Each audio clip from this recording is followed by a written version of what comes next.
Welcome back, everybody, to the Voices for Blogging podcast, where we have faces for radio and voices for blogging. You can follow us on the Podbean app, Apple Podcasts, and Google Podcasts. Also, check us out on our Instagram page at Voices for Blogging. Drop us a message, check out our posts, and see when we drop our latest episode. And with that, let's get right into it today because we got some stuff to talk about. We want to make sure that we didn't just talk about the good times in the crypto market. It's been a pretty rough last 72 plus hours in the crypto market. And then with that, I'm going to let Royce take that away. Royce, how are you feeling today after that shot of whiskey you just took? I am feeling a little better after that shot of whiskey. And I think I might need another shot or 10. Pretty turbulent market, actually, both in the crypto market and the stock market. Yeah, both in cryptos and the stock market. Even the bond market too, right, is shooting up. Thinking about that, right? Like people are getting out of bonds. They're not getting into equities. They're not getting into crypto. Where are they going? I mean, that's my question. It's funny because perspective, I think, in times like this, perspective is needed. We're at all-time highs in both markets, in both in the crypto and the stock market. At some point in time, some profit taking is worth doing. And I think, yes, the 10-year yield is up. And yes, mortgage rates are up. But a little perspective. The 30-year mortgage is still at or below 3%. Historically low. Yeah. And I feel like sometimes the talking heads on TV, obviously, they need something to talk about. Powell was on TV the last couple of days talking about how inflation's still muted. And, they're not looking basically to raise interest rates anytime soon on the Fed side of things. And that the unemployment is still a concern of his. And he still thinks it's about 10% unemployment. So it's still a long way to go for us. All that to me doesn't say like we're heading to some kind of Armageddon here. Like we're about to reopen in a ton of states. And you see those sectors that are benefit from that, the restaurants, travel, those guys are doing better, which is great. And I feel like, we take these sell-offs at a grain of salt. And if you're not taking profit at the top of the market, I don't know what you're waiting for. I think, it's something, this is a great reminder to do that. We can always get back in any market. But but I see that, and there's a lot of new investors into both worlds, and you hear the same things like, where they're kind of freaking out, and hopefully they get good advice and they figure out what they're going to do and move forward and stay in the market, because in the long run, when you look at the charts, it makes sense to stay in the markets, whether it's the housing market, stock market, and crypto market. But we'll see kind of how all this plays out. What do you think? I mean, that's what concerns me, is that the general consensus is that, with the money that's coming out with stimulus going to be pumped into the markets, with, us being in the last innings of this pandemic, where I think once the pandemic is over, everyone wants to get out, right? Everyone wants to go to see a movie. Everyone wants to go eat dinner. They want to go to travel. Yep. There's going to be a ton of economic activity. And at that point, like probably inflation, right? At some point. Yeah. So what concerns me about that is that it's the whole same thing with like, hey, everyone thinks that Casey and over is going to hit, right? Typically, It doesn't always happen that way. So, but at the same time, it makes sense that the economy would grow, once this pandemic is over and the stimulus gets pumped in. So I think it's going to probably trade sideways is my guess from now, at least until the end of options expiration at February. And maybe even up until stimulus gets passed and check starts coming out. I really think it's that point. I think it's your latter point that's really going to be it. I think there's some end of month selling, and people, especially with it being a little bit down the last couple of days, they're just taking this opportunity. I got to take some profit. But I think when it's all said and done, this is the song and dance that happens before stimulus. Yeah. Once the politicians get on TV and they start talking about these idle threats of, oh, this is not going to happen. It gets all dramatic, and then they'll all get together in the middle of the night, pass it through at midnight, kumbaya, and here you are, here's your checks. It's a significant amount of money they're thinking about just doling out. I looked at the potential benefits per kid in a family, not just the $1,400 per adult. It's per kid.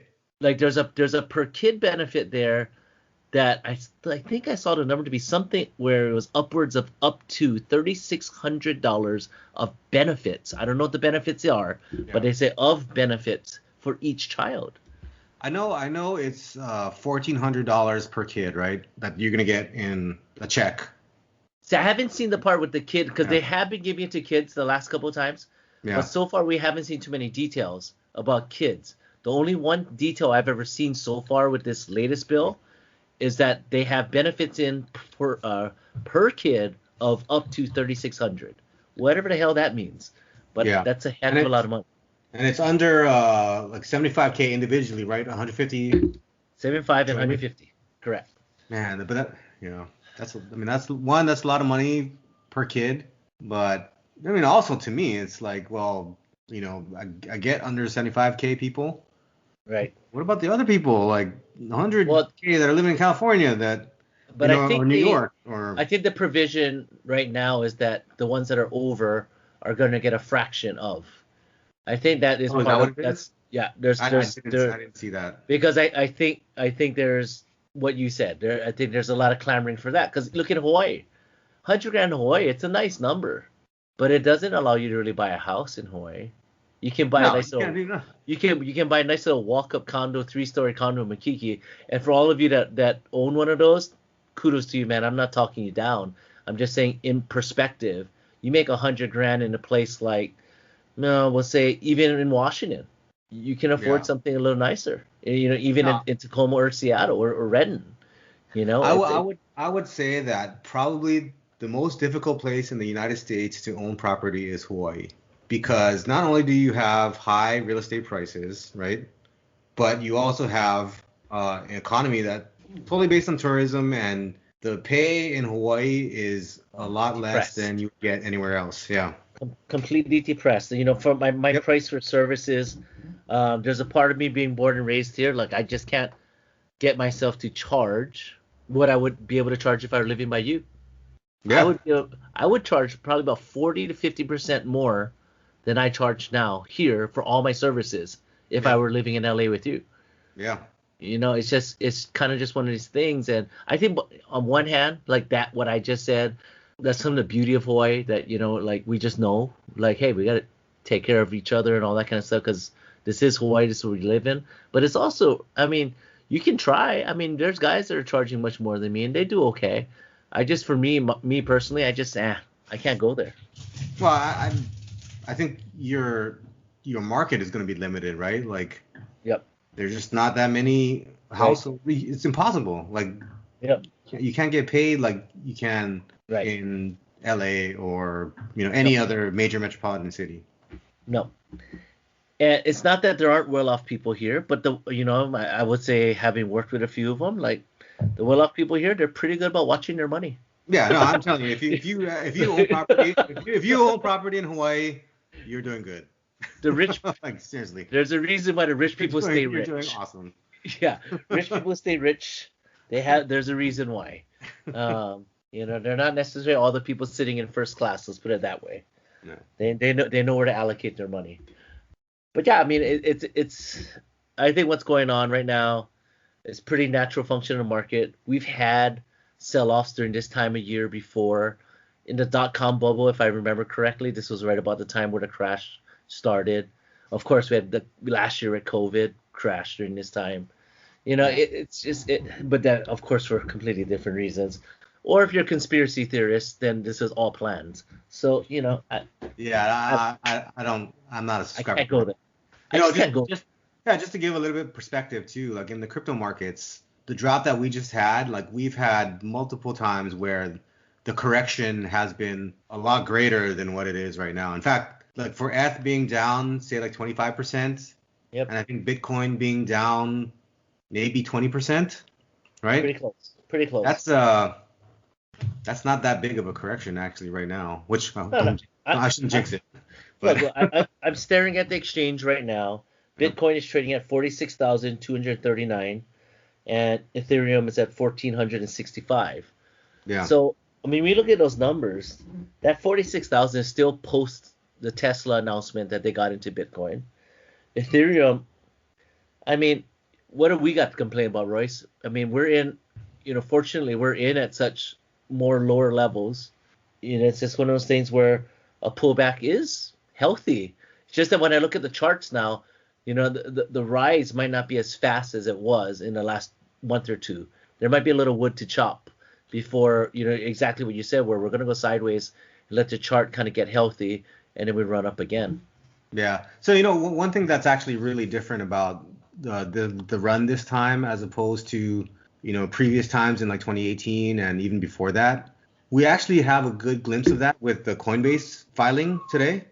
Yeah. So if you look, and Coinbase is basically the largest exchange like in the Right. US, right? Right. And one of the largest exchanges in the world.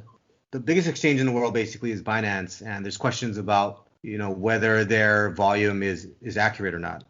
But not getting into that. So Coinbase is one of the biggest exchanges in the world, and the data that they released today basically showed that I believe it was somewhere around 68% of their revenue in Q4 of 2020 was institutions, Oh, and 32% was retail. individuals. And So, and it goes all the way back to 2018. So going back to 2018 in Q1, institutional involvement was like 11% of their yep. volume. So Yep. it's much larger percentage of their volume today is institutions versus retail. And that's what we've been talking about, right? And let's refresh, or let's I guess let people know what you're talking about. Coinbase releasing all its information. Coinbase is filing for an IPO, right? Yep. So to get onto the regular stock market, you want to see how people really feel about crypto. Put a stock out there that's completely tied to crypto and see what people think. I Yeah. think at some point in time, a run up in Coinbase stock is going to reflect in the crypto market, where people are going to say this is an acknowledgement that this is a real thing and it's here to stay. Yeah. And those stats you just said about the institutional buying in the late 2020, we saw it. We talked about it. We talked about Square. We talked about MicroStrategies. We talked about all these other companies that are just loading up.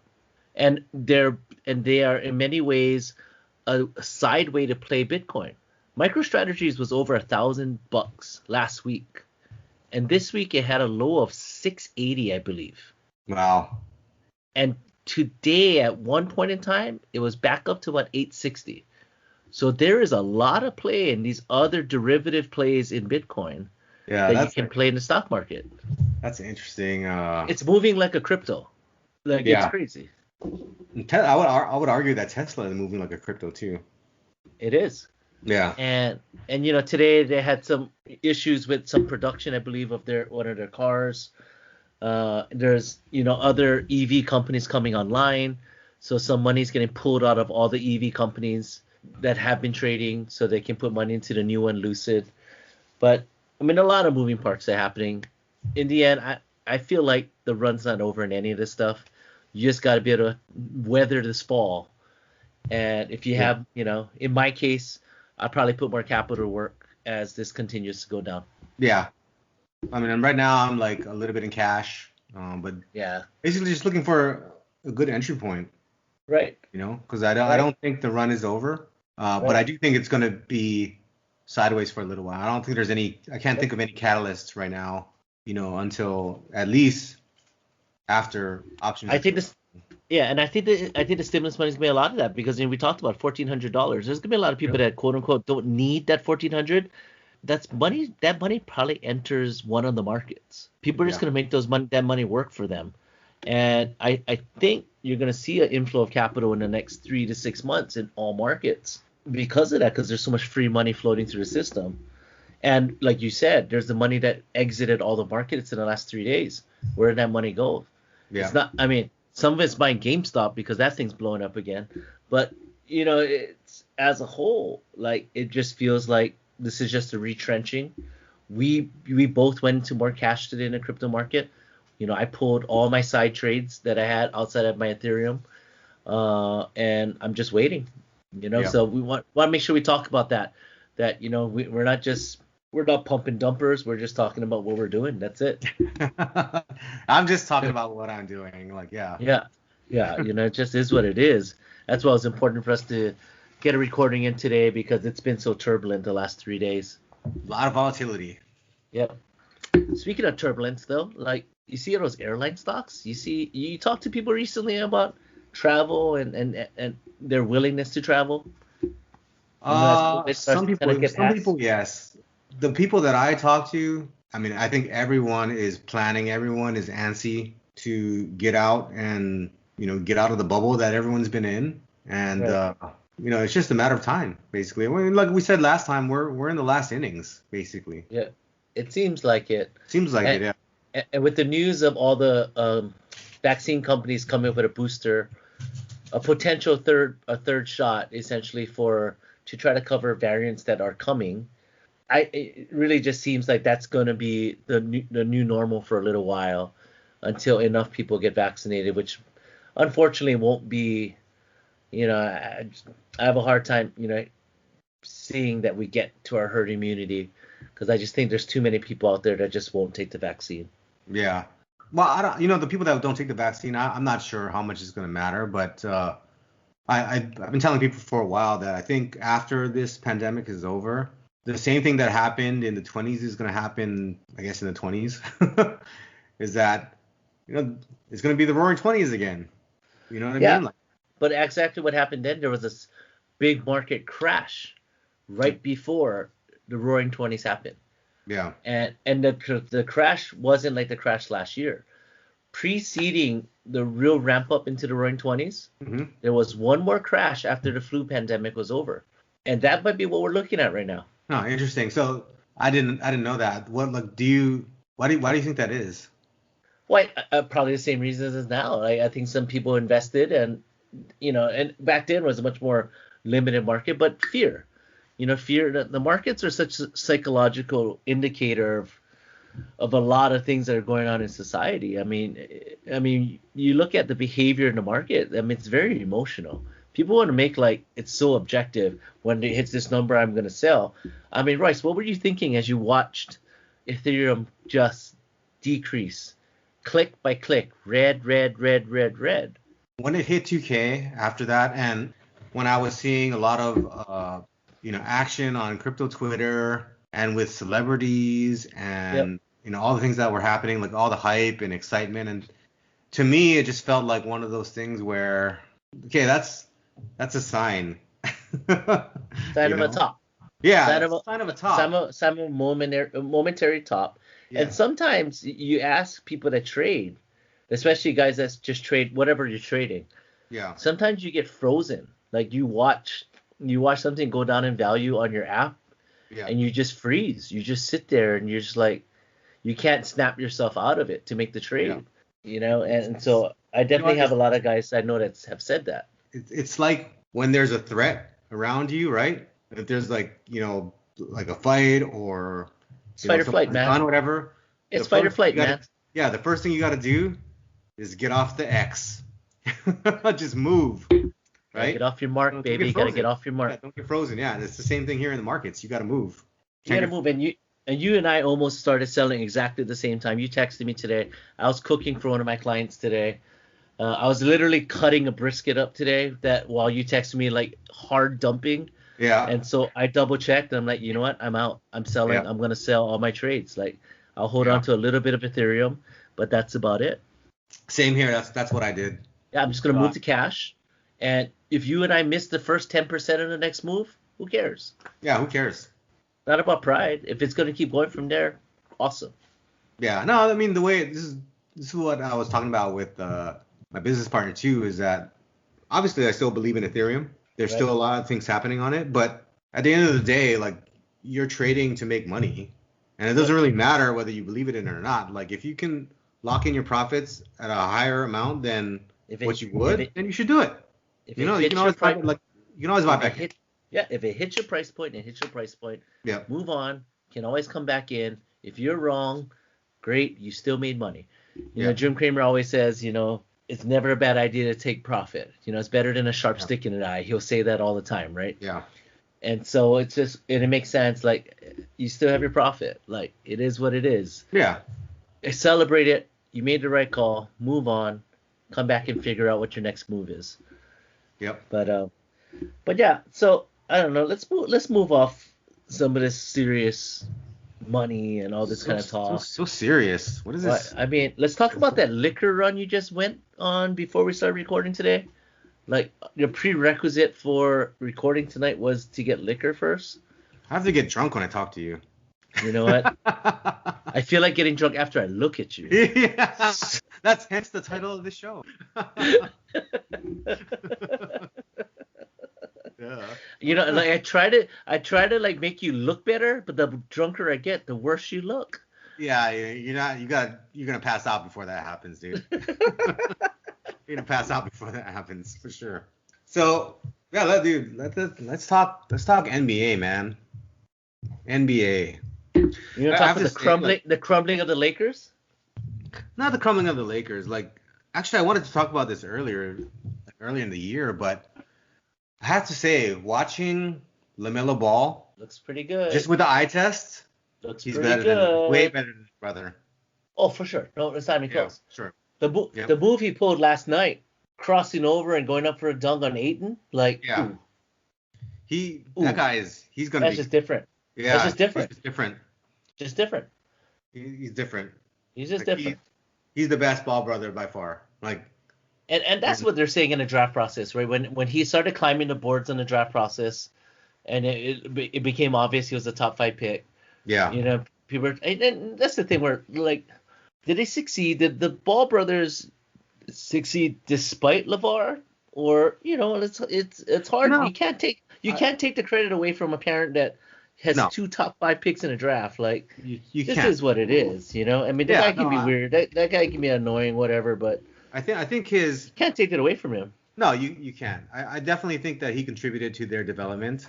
For sure. Yeah, 100%. Like, I think any parent that played basketball or whatever, played or did something before their kids, and they teach their kids that craft, I think the kids are going to learn from the parents, you know, quite a lot. Look at Steph Curry. You don't think you don't think, yeah, even Seth. Look at Seth's rise in the last couple years. Like, those guys, Seth became relevant in the last 2 years. Yep. He was pretty irrelevant before this. Well, he was just a role player, right? Like, but he's good. I mean, he's good. But yeah, I mean, I definitely think that they learn from their dad. And I mean, Steph Curry is just ridiculous. He's changed the game. Yeah, and changed the game. He's changed the game to like the game that we used to play. We're ahead of our time, Royce. We're ahead of our time, man. Like, it was never a 3 too far away from the basket to shoot. I mean, it might not have made it as much, but hey, whatever. Nobody remembers now. You know what? It still felt good to see the thing go through the twine. Come on now. But you know what? I don't know how much you follow this. And I think we've talked about this before, like not on the podcast, but outside of this. But Corey Van Lith. Yep. His kid she was a top recruit in women's basketball, and she's playing right now for. That's pretty cool. I forget. She's really good. There's a ton of YouTube videos on her actually, if you look it up. So for a little background, what Royce is talking about, we both went to University of Puget Sound, and this guy Corey Van Lith that Royce mentioned, essentially was probably if not the best athlete on campus, at least once. Yeah, when he was there, yeah, he was definitely. Yeah, he was one of the best athletes on campus. Yeah. Dual sport athlete, baseball and basketball. Went on and played minor league baseball after his time at UPS. But just kind of this hard nose. Definitely had talent. You know, strong mentality when he played. Aggressive. Fun to watch. You know, he was the starting point guard. Yeah. Right. And you know, it's when you have it can go both ways though, because I've seen it, right? In the work I do, I've seen it go the wrong way to have a parent that's a former athlete. You know, sometimes it's too much pressure, and sometimes the kids just aren't interested.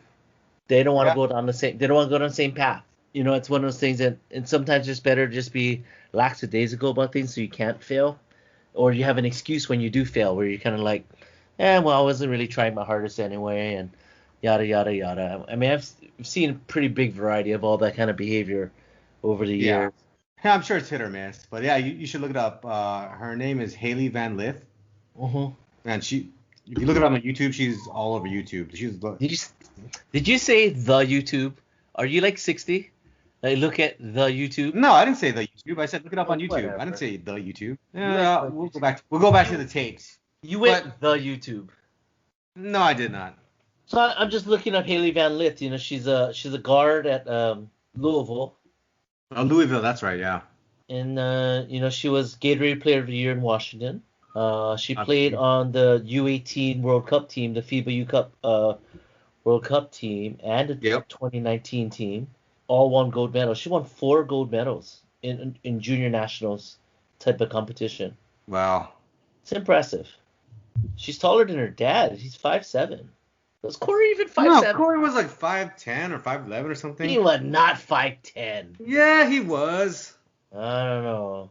I'm pretty I sure. don't know. Well, all I know is Vuk is 7, right, or 6'11" or something. Vuk lives in Hawaii, I think. Yeah, no, he does. He does. He's a realtor in Hawaii, I think. He's a realtor in Hawaii. Yeah. So like, when I moved to LA, he was in LA running some like limo company actually, and I had chatted with him on Facebook, I think, and then yeah, recently I found out that he was in Hawaii, like doing real estate for Hawaii Life, I think, right? Yeah, the TV show that I binge constantly. I just Yeah. like to laugh. I just like to laugh at that show because they always have the families that are looking for houses do some hokey thing in Hawaii and say, "This is Hawaii life." What you cracks know. me up is that they say, "Oh yeah, you can live in Waianae. It's only 30 minutes from downtown." So they'll be like, you know, you'll be about half an hour away from work, you know, out in Makaha. I'm like, you're half an hour out of Eva Beach from Makaha. Yeah, unrealistic. I Shysters, mean, those maybe at realtors, 3 I tell you. a.m. Yeah, 30 minutes. Maybe Maybe. Yeah. crawling to Farrington Highway, like, you know, it takes a little while to get out of there. Yeah. But I don't know. I've been binge watching that show because I just like looking at the houses and I just like looking at. I'm entertained when people say when they walk through houses, you know, or actually in Hawaii, what's the best thing is when they come and they tell them their budget for what they want. That's when Yeah. I get the biggest laugh. Well, you know, I want a view, I want an ocean view, maybe 4 bedrooms and 2 baths. Well, what's your budget? Well, you know, like somewhere between 350 and 450. Not gonna happen. Yeah. It barely even happens in Makaha. Yeah, I used to watch that show a lot too, actually, but I don't. It's out of my price range, man. Not even. You find Yeah. you see yourself ever moving back home? That's a good question, man. Like, it's just too expensive, I think. I don't know. I don't know. Like too expensive in what way though? It all depends like what you want to do, what you care about, right? I mean, what part of it's too expensive? Everything. What's not expensive in Hawaii? It's really just about honestly, it's just about the life you can live here. Is that the life you want? You know, it's the metro, your kind of metro big city kind of stuff. I mean, there's like very small touches of things like that. There's some good restaurants here. The food as a whole isn't reserved to being at nice restaurants where it's good. You know, you're on the beach all day if you want to. I don't know. It is. It's just kind of. It's like if you have kids, you want to raise your kids here. That Yeah. kind of stuff. I think there's no difference between Honolulu or any other big city in terms of restaurants, entertainment. To me, there's a difference. Entertainment, I would push back because, like, if I were living in There's- Chicago or LA or whatever, I'm gonna get a much better chance to see more things. There's just Yeah, not as here. many options, right? Right. Correct. But that's okay. Where I That's- think Hawaii has a challenge for me is the cost of living. Finding a job there, like in tech, I think is going to be difficult. Royce, you haven't had a job in 2 years. Might be longer than that, but we won't talk about that. Sorry, it's been like 5. Sorry. I don't know what I'm thinking. So what But, does that matter? What does that point matter if you haven't held a job for 5 years? Well, not only that, but like electricity is more expensive too, right? Like I couldn't start a 3 mining times. company there. Three Yeah. times as much. 3 times Exactly. as much. How much do you guys pay a kilowatt hour, dude? I have my electric bill right here. Let me tell you. Yeah, tell me. So it's a scaled system now. So if you draw a higher amount, you're obviously going to pay more. Yep. But for the most part, we're paying about 32 cents a kilowatt hour. What are you guys paying there? 11? Oh, that's actually not bad. No, in No, it's bad. California, No, it's bad. is 32 is that bad. is that the 32 is a highest lot. though? No, so like our rates here are at the highest tier, I think, is just as expensive. I thought Hawaii was like $1 kilowatt hour. No, no, no, no. But like up in Northern California, let's say like in Roseville, they pay like 13 cents. Yeah, so in Nevada, actually, where our company is, we pay 7 cents a kilowatt hour. Right. But it's obviously that's a business rate, right? But commercial rate. 7 cents is 7 cents, man. When you're burning electricity the way you guys do, 7 cents, Yeah, that matters. but even residential is a lot cheaper out there too. Oh yeah. Yeah. And they consume so much, right? Look at the strip, right? How much electricity that place During uses. the during the summer, obviously because of all the air conditioning, Yep. it's crazy. Solar panel city, man. You gotta stay. There's a lot of solar panels out there, and And Hoover Dam. yep, Hoover Dam. Yep. Yeah, we got to get there, man. I know we talked about this last episode, but I was just talking to my friend in Alabama, and he's all like, "Yeah, we got to go to Vegas." He and I are in healthcare, and he's vaccinated. He goes, "You're vaccinated. I'm vaccinated. Let's go." Okay. Wow. I mean, there's basketball right now, right? Like baseball starting up. Yeah, I think about it's. I'm almost ready to get ready to get back into the betting, the swing of things betting wise. I've been watching some NBA stuff here and there. The games will get a lot more serious right after the All-Star break. Teams are going to play much more defense than they're playing now. I think I ran across a score today where it was I think 140 to 120 something. Like that's like a 260 over under. That's crazy. Yeah, there's a lot more scoring in today's NBA. I haven't been watching. Actually, I don't have League Pass anymore, so I haven't been watching a lot of games. And I haven't been watching a lot anyway. Okay, so the Kings and the Knicks. Whatever happened to Tom Thibodeau being the defensive guy? The Knicks put up 140, first of all, and then the Kings put up 121. No defense, man. Like Tom Thibodeau, have you changed? Maybe he's changed. But I mean, in Chicago when he was coaching there, and I guess let's start with Chicago. They didn't have much offense to go around anyway. Right. They had Derrick Rose, and that was like it. So I can't blame him for that. But before that, he was in Boston, right? Wait, what are you trying to say about Taj Gibson? Huh? What are you saying about the USC Trojan Taj Gibson? Great athlete. He's a great athlete. Mm-hmm. Like that's what I'm saying. But when he was in Boston before that, did they have a good defense then too? I Yes, think. for sure they did. Yeah, with Paul Pierce. They're championship teams, Yeah, Tony Allen. Tony Allen and Rondo kind of doing what they do defensively. Yeah. I mean, this Knicks team is totally overachieving, I think. They're 16 and 17. They're sniffing playoffs, man. That's impressive. Yeah. No, they're definitely getting better. They are. Let's see. They're number 6 in the East. Boston's not even in the top 8. Yeah, like Randall's been playing really good. Julius Randle playing really well. And The Warriors are 7th. The Lakers are 3rd. The traveling Donovan Mitchell is number 1. Can you believe that 3-step 3-pointer he took the other night? It's the NBA, man. There's no such thing as traveling. I just like that he pulled it off without a hitch, though. That he just kind of boop, boop, boop, step, shot. Yeah. So I got a question for you. What do you think about the Harden step back? Is that a travel? Is it not a travel?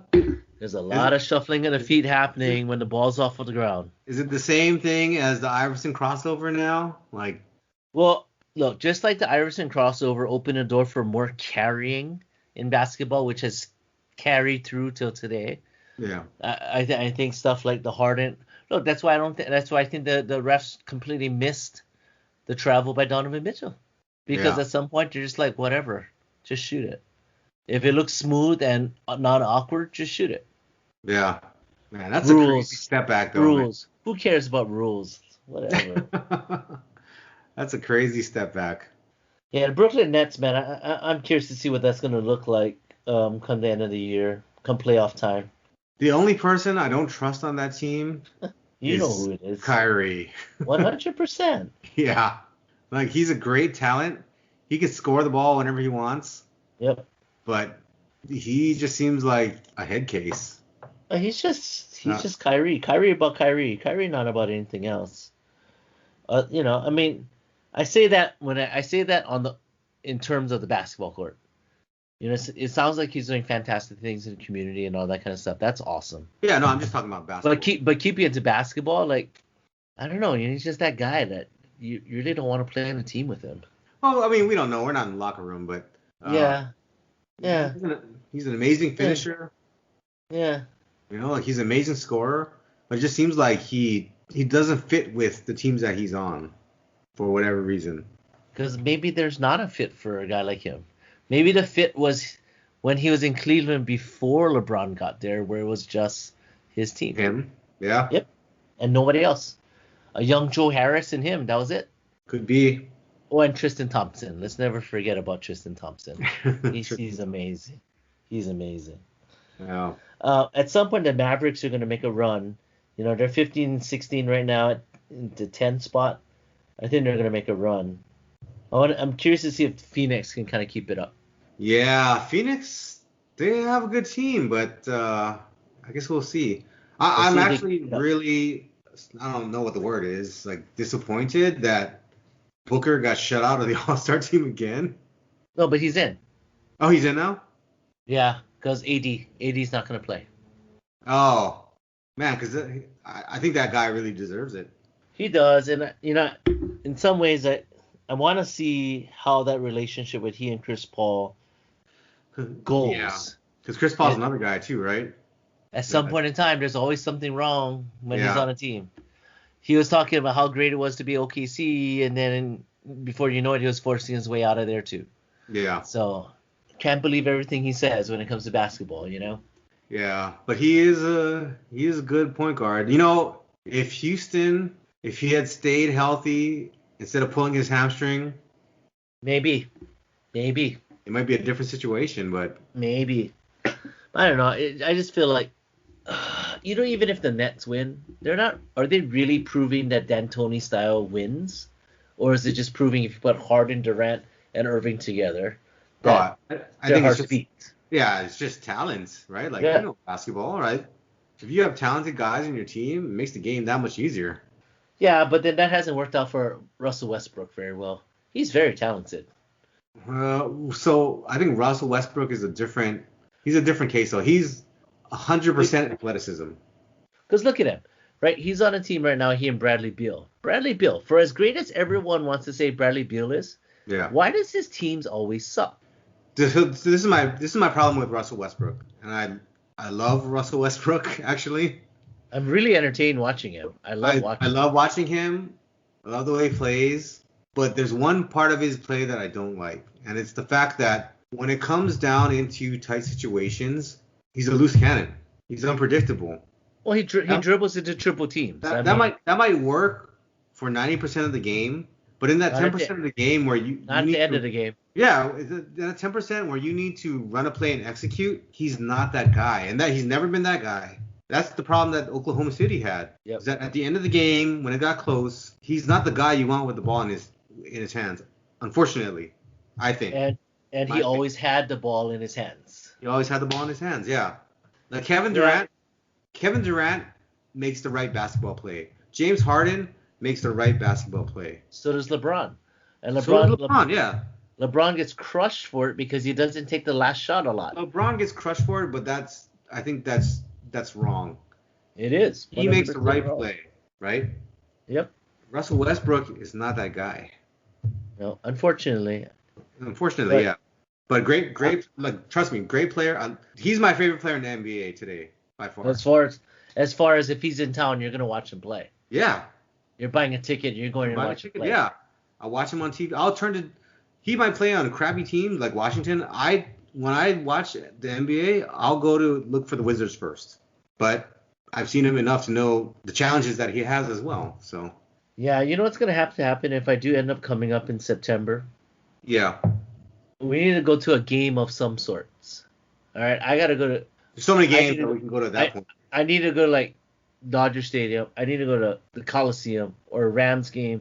No, Charger. yeah. I need to go, or SoFi. I go to, or go. We're gonna go to a Vegas game. We're going to Raiders. Or we're Yep. going to Raiders. We'll go up there and on a Sunday and go to Raiders game. Yeah. I mean, SoFi Stadium's new. Allegiant Stadium's new. And it's gonna open to fans. Like fans will be there. Yeah. No, for sure. But yeah, I mean it's gonna be fun. I mean, I said I'm kind of just getting in gear, getting a feel for the games, going from there. You know what team and switching gears to college basketball? Michigan's really fun to watch. Really, that the one sport that I kind of stopped following is college basketball, dude. Yeah, Michigan's pretty fun to watch. Juwan Howard's recruited well, and he's got the boys playing for him pretty well. Yeah. What are they ranked? Third, they're 17-1. Wow. Gonzaga's first in the nation, Baylor's second. Wow, Gonzaga's number 1, huh? Always though, right? Paper tiger though, man. Paper tiger until you get to the dance. Whatever. Speaking of Gonzaga, dude. Whatever. You get to the dance, and Adam then Morrison, Adam Morrison just standing there crying at the end of the game with his handlebar mustache, Whatever happened? like full on ugly face crying. Yeah. Good times. Morrison did not turn out to be the next Larry Bird, that's for sure. He did not. There was a lot of talk. Like, man, this guy's the next Larry Bird. I want to see them call a black guy the next Larry Bird. It's I don't think that's gonna happen, dude. But it's tough. It's tough to be the next Larry Bird, man. Like, it's tough. Well, the next Larry Bird probably is not super successful in today's NBA. I disagree. If there's anyone that's close to Larry Bird today, it's probably Luka. No, Luka Yes. way more athletic. Luka way more athletic. I don't know if you remember how unathletic Larry Bird is. Yeah, but again, he's not super athletic. He's not the fastest guy. Yeah, but Was there when LeBron? when he drives and finishes though, like that's some pretty special shit. Yeah, but was there a LeBron that existed back then too? No. No, LeBron's a mix of Magic and Jordan. LeBron's a product of the basketball he watched. LeBron today, as big as he is, would have destroyed those guys. And quick as he is, would have destroyed those guys. No, for sure. Possibly. I don't know. Jordan. I don't wanna give... MJ might have still been great though. Come on. Yeah, no, I'm not gonna like, do that. Come on now. It's not like LeBron like dominates the whole league. You know what I mean? It's not like there's no star that doesn't like do shit on LeBron. Well, yeah. Well, no. What I was saying is that like it would be a great competition. It would be. But you look at it. You look at a guy like Larry Bird. Go try find a stretch four that just stands and shoots 3-pointers. Because the way he drove in the 80s, I don't know if that would work in today's NBA. It's too slow. You can tell me. You may tell me. Okay, let's do it. Let's do it this way. He and Jokic. Maybe, yeah. He and Jokic. Yeah, maybe. That'd be the closest. Just because Jokic can do everything. Bird was able to do everything. He was a great passer. He did play tough D. Jokic shoots well from the outside. Bird's a better shooter from the outside. Yeah, for sure. Yeah. The new Jokic too, where he's slimmer and more athletic though. There's a few things he does that Bird would never be able to do. But he's probably the closest comp. He's probably the closest comp. The game evolves. And we never really got to see the true greatness of Bird because that back just killed him. Him, yeah. I think he really only played like 9 seasons in the NBA. I think it was 10 seasons, yeah. I think it was 10 seasons. Yeah, it's really not very much. Yeah. Well, I mean, with today's medicine, with today's, training, it's a different world, right? Well, it's like Bo Jackson, right? Bo Jackson's career would not have ended had we had the advances in sports medicine that we have now. That's sad. What could that guy have done? More seasons, right? I mean, look what he did in baseball after his football career ended. Yep. That was special, though. I mean, it was fun to watch on baseball field, but it was special in football. It was just can't even explain it. And it was killer in Tecmo Bowl. Like he was killer, yeah. That just adds to the legend. There are about 5 untouchable guys in Tecmo Bowl on the offensive side.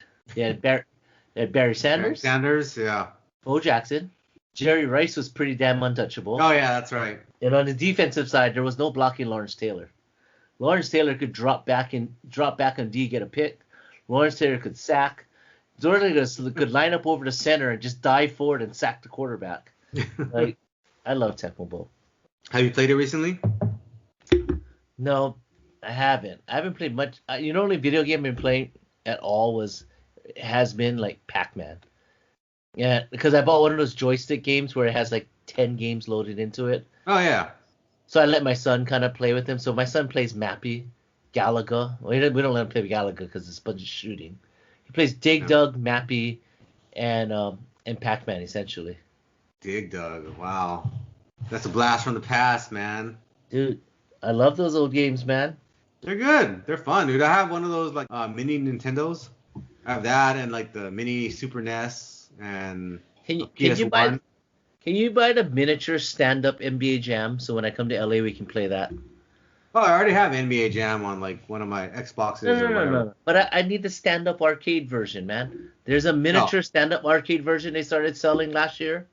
Like, I just want to dunk from the three-point line with the Chief. Like, that's all I want to do. Yeah. I don't have that, but you can. There's a huge market for that kind of stuff. Like, you can buy those now. Yeah, I know. That's why I'm telling you to buy it. Yeah. No, I'm not gonna buy that, dude. Why not? No. Like, I just want to rain threes on you with the Chief. That's all. No. Like, I'm not gonna spend that kind of money to like play one. It's pretty offensive that they called Robert Parrish the Chief, right? Like, he was African American, and the Chief they were talking about was Native American that they were referring to, right? They weren't talking about an African chief. They were talking about like Native American. Yeah, but Chief. Yeah, but that's pretty offensive though. Maybe today. I mean, like everything in the 80s, like very many things in the 70s and 80s. That actually brings up something else interesting. Yeah. Did you see that they removed the Mr. from Mr. Potato Head? Yeah. It's now gender neutral. You never know. He might not have a wang. What does that even mean now? Like, he's just a potato. But there was Mr. and Mrs. Potato Head. Like, there were both genders. But what if Mr. Potato Head identified female? Then dress him up in Mrs. Potato Head stuff. No, but he's still a male. No, he's not. Yeah. Prove it to me that he's a male. He could physically still be a male, but dressed up like a female. Okay, tell me physically how Mr. Potato Head is going to be a male. Well, what if he doesn't cut his wang off and he wants to dress like a woman? Explain that to me like I'm 5. Mr. Potato Head didn't have a wang. I don't know if you know this. I don't know if you know this. That wasn't an eye. That wasn't an eye. That wasn't a root coming out of a potato. By the way, those are called eyes. But, it was a wang. So I don't know. Mr. Potato Head had none of that. And why did they call it a wang anyway? I have no idea. See, we were worried about not talking about something fun. I guess we took care of that. Yeah, we took care of that. Oh, I don't understand the Mr. Potato Head thing. I really don't. They don't want to piss anybody off anymore. So it's just gone too far. Like, that doesn't make any sense. And you're not gonna cut this part off, really? You went with this has gone too far, and you're gonna cut off my Chief comment and me saying it's offensive. You cut that out, but you're not gonna keep this? Because I don't know. We'll see what happens on the cutting room floor. Not that. Don't cut that out, because it is offensive. Which one? The Chief. Okay, I'll take your word for it. I don't know. That's offensive. Well, how would that offend somebody to call that offensive? Okay, so this is what I don't understand too, right? If all that stuff, like the like the Atlanta Braves stuff is offensive, why do the Chiefs still do it? Because they have. I think they got the blessing of a tribe in Missouri. What about the other tribes in the United States? Don't know. I think you worry about locality. I don't know. I don't have an answer for any of this stuff. But I would say it probably mildly offensive, although very funny, I guess, is if we had a Chinese mascot and a football team, and then like a whole bunch of guys dressed up like the Seven Brothers in the movie in the book, and bow during the Super I'm not even Chinese, and I'm offended right now. Right, but you would still think it's mildly funny. No, I think it's super offensive. You would still laugh. I'm not gonna cancel you. You would still laugh. But that's just me. But in today's climate, see, I'm just saying. In today's climate, that would not fly. Oh, 100% offensive. Yeah. I'm not disagreeing with you at all. Like there's a ton of movies that they would never be able to remake today. Like Soul Man, they're never gonna remake that.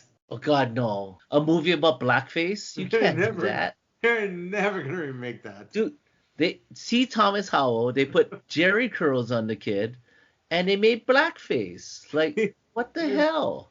they're never gonna remake that movie. That's so offensive.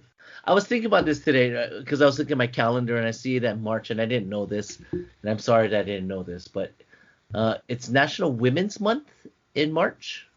I didn't know that that was something. No, I didn't know So that either. yeah, so there you go. The more you know, dun dun dun. There you go. Okay, so but it's one of those things where I'm like, when do we have National Chinese American Month? I kind of want one of those. Never. The same time they have National Japanese American Month. I kind of want a month for every ethnicity.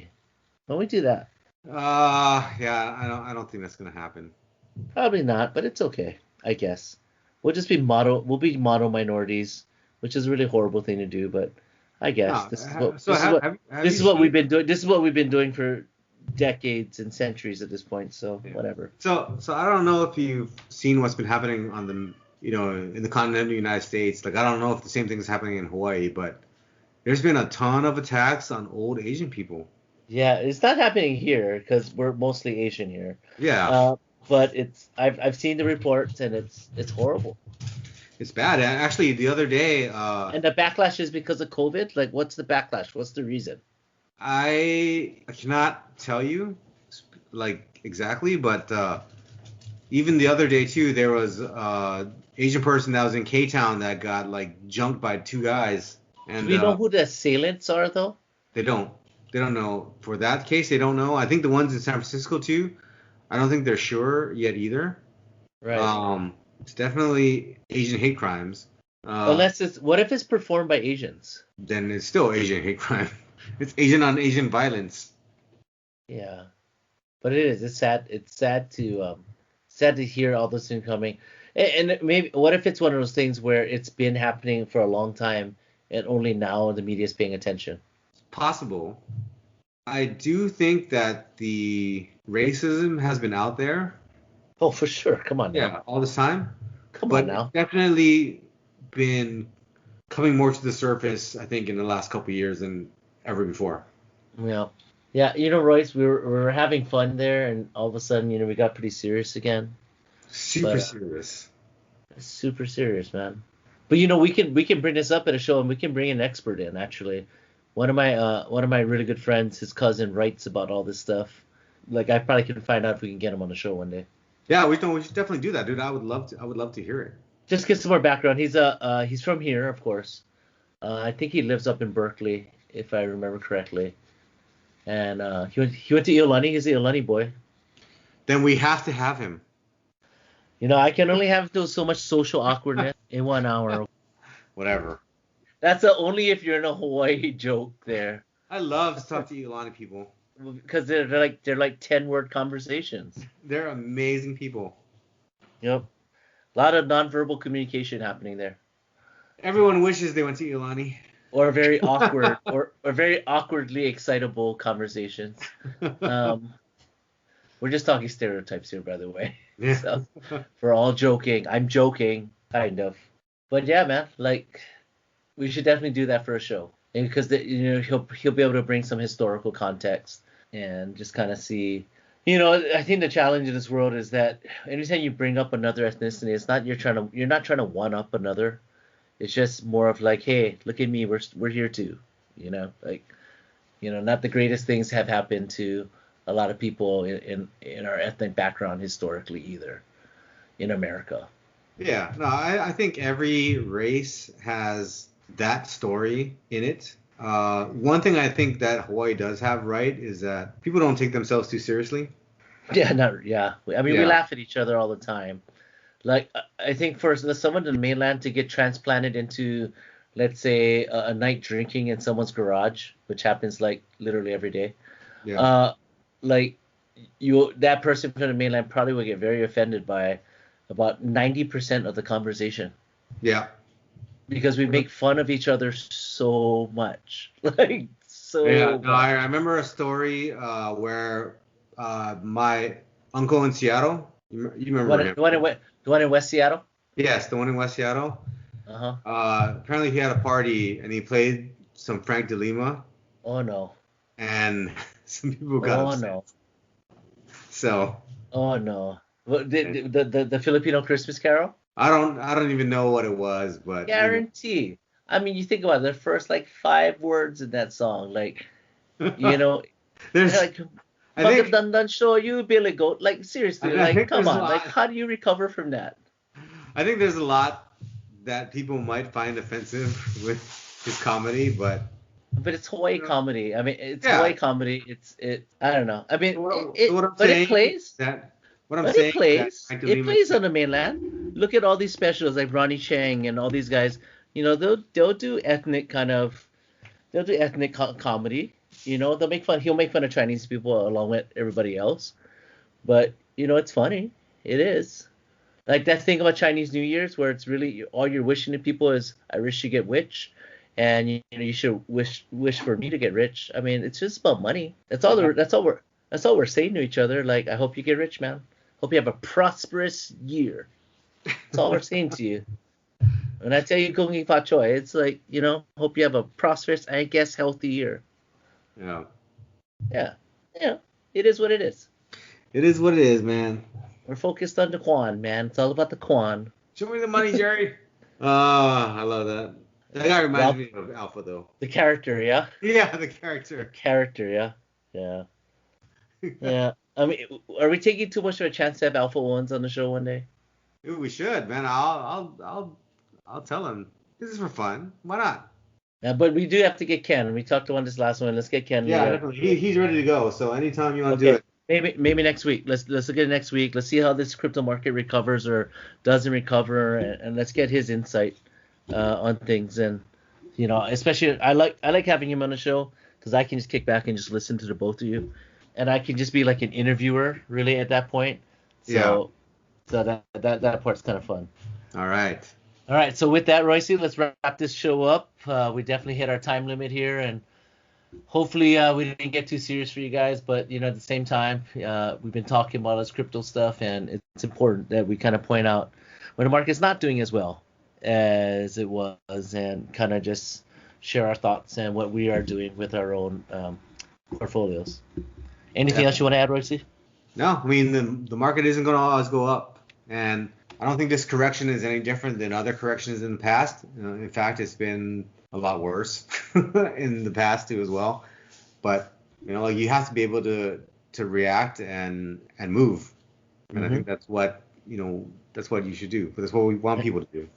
And it's what we did. It's what we did today. And in full disclosure, we sold today. Like we sold a bunch of stuff today, and we're just looking for another opening. All right, Royce. Well, with that, let's see what you end up cutting out of this episode here.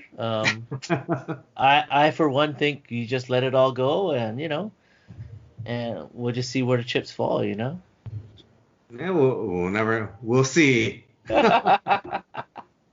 All right, Royce. All right. All right, I'll talk to you later. Thank you, everybody, for listening. All right, everybody.